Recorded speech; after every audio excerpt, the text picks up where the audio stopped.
This is a part 2 of sorts to my Copenhagen video. While I was on my trip there, I took the time to go to 2 nearby cities that also happen to have very new tram networks of their own, in order to give them a trip report or review of sorts. These are Odense in Denmark and Lund in Sweden. Here's how that went. I think it makes sense to start with Odense. This is a city with frequent intercity and intercity Lund departures from Copenhagen, so it's quite easy and sensible to get to. One place in Odense I would definitely recommend to anyone interested is the Railway Museum, which is located right next to the central station. This museum isn't the biggest in the world, but it is very pleasant to explore and go around, and I would recommend it if you're in the area and are interested in it. The tram network here opened just last year in 2022. The tram network itself spans a good distance, going in front of the central station and exploring both to the northwest and to the south of it, going through the city centre. It serves important destinations, including a university and hospital, which, as we'll see, is the secret to any good transit system. One thing I really liked about the system is how well it was integrated into the urban realm around the line.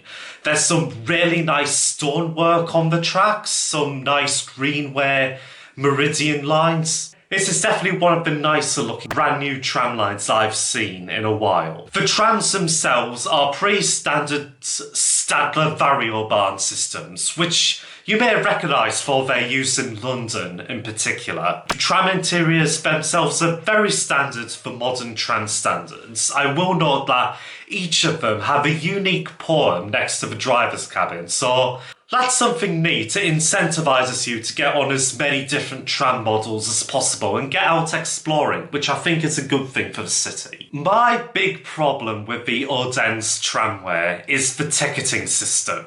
You go up to a stop and there isn't a ticket machine. There's just a list of QR codes to go buy a ticket. When you go online, it's a whole process with having to put in your email and give your credit card online. It's said that you can buy tickets at local stores, but at a 7-Eleven in the station, I saw this, so I wasn't able to. This is a big contrast with a place like Nottingham nearby, where there's a dedicated payment card of tram, but you can also just tap your credit card and it will work.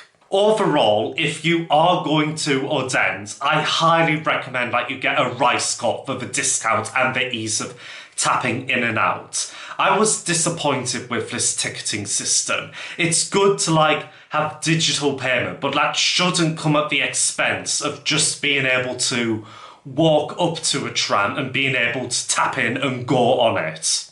Instead, it's a whole hassle with having to go online and figure out which station you're meant to go to. And most shockingly, they do offer day zone tickets, but only on certain holidays. It's stupid. Please fix it. This is unforgivable for a brand new tram system. Aside from that, I think Odense have a good tram line going for it. They've already built for potential future expansion right here, which will go to the zoo. On the other end of the line, this extension will go serve some quite dense apartment buildings in the northeast. I look forward to seeing how the Odense city grows in the future, as well as how they fix its ticketing system.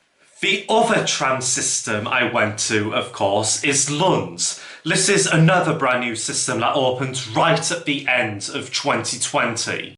Lund can be accessed via the Øresundtog from Copenhagen, and it's quite easy to get to as well. It's definitely a city I recommend visiting if you want an alternative to Malmö or Helsingborg.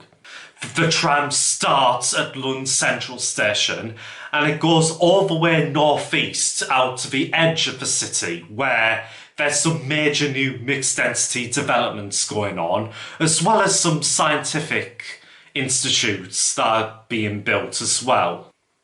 It, of course, also goes through a university and a hospital.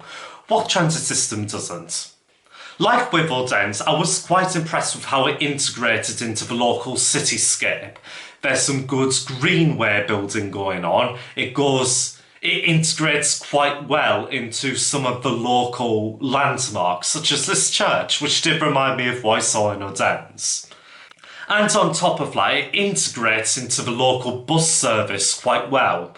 These buses with the flags are quite good, and I think combined with the tram, Lund has a really nice little transport system I'd be really happy to exploit again. Unlike Odense, you can pay for the trams here through a contactless card. What a revelation! Otherwise, the thing that most impressed me about the system was how future-proofed it felt.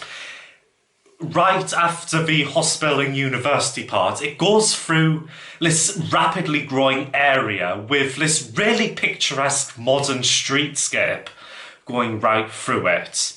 It isn't afraid to go through some quite rural areas and allow communities to be built right around it, which I think is quite nice.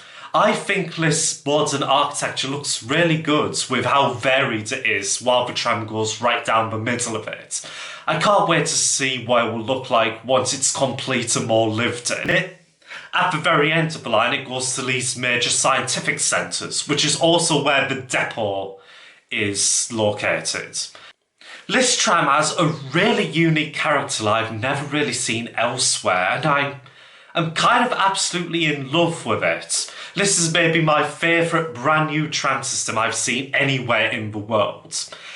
Currently, it's expanding in two directions and in quite interesting ways, in that they're seemingly going in more of a tram train direction for it, going out to neighbouring cities, mostly via existing roads or abandoned sections of track.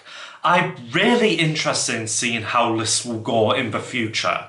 The frequency here is about an 8-minute frequency with expansions to about 7.5 minutes, which I think is good for about this level of density that they have so far, and definitely room to build it up in the future.